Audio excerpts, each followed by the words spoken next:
you're one of the MPs that has petitioned the Supreme Court on the grounds that you believe this is unconstitutional. What are your key arguments? Well, we have made these key arguments repeatedly Which in are? Parliament, and that fundamentally it violates Article 14 of the Constitution. Why do you say that? And then there are explain why you say that. There are many other articles of the Constitution which are violated brazenly and with impunity, because for the first time, the Citizenship Amendment Act of 55 has been amended on more than 6 occasions. But for the very first time, religion is being used as a basis of according citizenship. Now, partition took place in 47, and undoubtedly religion was a basis of partition. The Constitution of India came into being 3 years after independence. It came into being on the 26th of January 1950. That Constitution of India rejects the idea of using religion as a criteria for determining citizenship. And that is what the latest Citizenship Amendment Act does. Let me give you Amit Shah's response to that. And we're talking primarily, not exclusively, but primarily about the claim that this breaches Article 14. Now, he says, there are many other articles. I understand that. But there's Article 21, there's Article 15. Let's, for coherence sake, there's Article 8. Let's, for coherence sake, focus on Article 14. Yeah. Amit Shah's response is that this has been done on the basis of reasonable classification which is permitted. On what basis do you argue that this is not a reasonable classification? But it's an unreasonable classification, because on the one side you are saying Hindus, Sikhs, Parsis, Buddhists, Jains and whatever.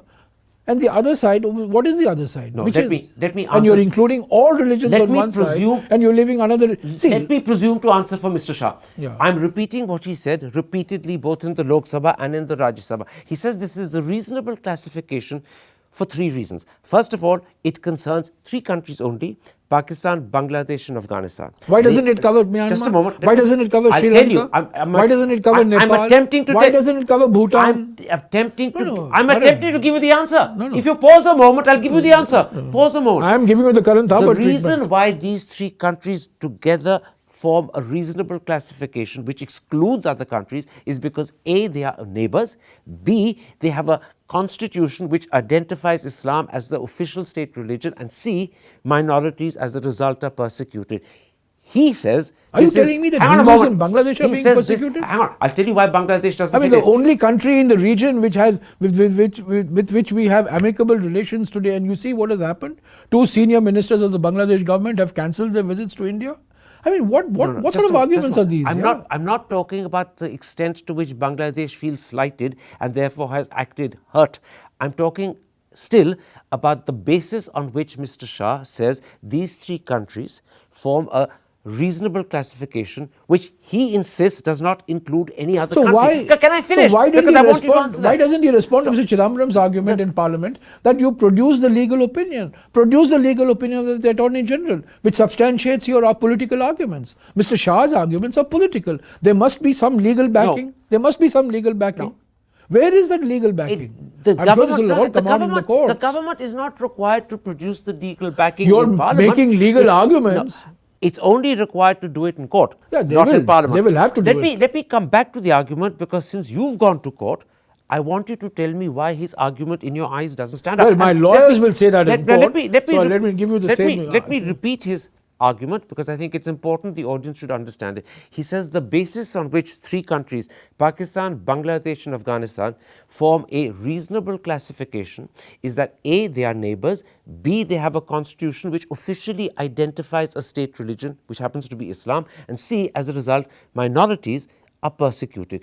And he says no other country fits into that description, because those 3 criteria don't apply to any other country. Can you name a country to which they do? First of all, Karan, can you name a 4th country to which they do? I don't want to preempt the arguments that will come up in I'm the court. just asking a factual question. Can you name a 4th country? Can I name a 4th country? To which those 3 criteria apply? Well, there is the Islamic Republic of Iran. It's not a neighboring country. Precisely. It's not a neighboring country. So those 3 criteria don't apply. Not exactly a neighboring country. So but that's what I'm saying. Can you name a 4th country to which those 3? You can't. You accept that. You can't. If you define it that way, if you define 3 neighboring countries which have declared Islam to be the state religion, These are the only 3 countries which have declared Islam to be a state religion. It's not necessarily Islam that has to be the state religion.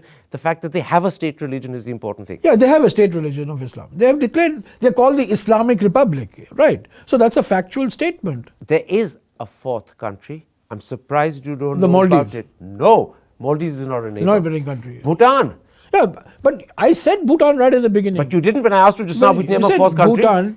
Bhutan is the only other country that is a neighbor, that has an official religion, and where No, there you said is Islam as discrimination. an official No, religion. sorry. You asked me whether Islam is a No, religion. I said they have an No, official state this religion. argument was made in Parliament, my dear sir.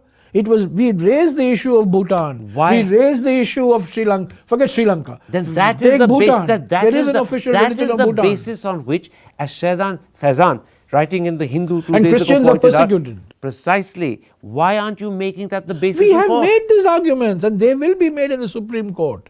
They will be made, if you read, I don't want to, talk about my petition, it's unfair. The matter is coming up in the Supreme Court shortly. I hope it will be heard This soon. whole But petition- these arguments were made by Mr. Chidambaram, were made by Mr. Anand Sharma, and were made by Mr. Kapil Sibal in the Rajya Then let Sabha, me- to which Mr. Amit Shah did not have any answer. A lot will depend in court on the conviction and the factual knowledge of the lawyer that fights your case Sure. for you. Who have you chosen? Well, you'll see that on Monday. Why is it a secret? No, it's not a secret. Then but why we do you give me the made- name now? we have a battery of lawyers who will be appearing on behalf of. I mean, Who's I have your spoken lead to lawyer? battery lawyers. Who's your lead lawyer? I have a number of lawyers. I don't want to reveal them right now. Why? No, I don't. They'll be visible. They'll be visible in the court. I don't want to reveal it right now. There will be. There's no secret also on this. You can guess. Your guess will be very intelligent and will be a very Is informed it a guess. party colleague of yours? They'll all be party colleagues of So you're mine, talking about obviously. Kapil They're Sibal, all Abhishek Singhvi, distinguished Manish lawyers. Tiwari, possibly Chidambaram. There are all distinguished lawyers. We don't have a shortage of distinguished lawyers, and they'll all appear for me. Let me come to a 4th issue. While the They country may be was- lawyers outside the Congress party who don't have formal affiliations with the Congress party who also could appear. In other words, you're going to put the best possible Yes, collection of lawyers. absolutely. It's the best and the brightest.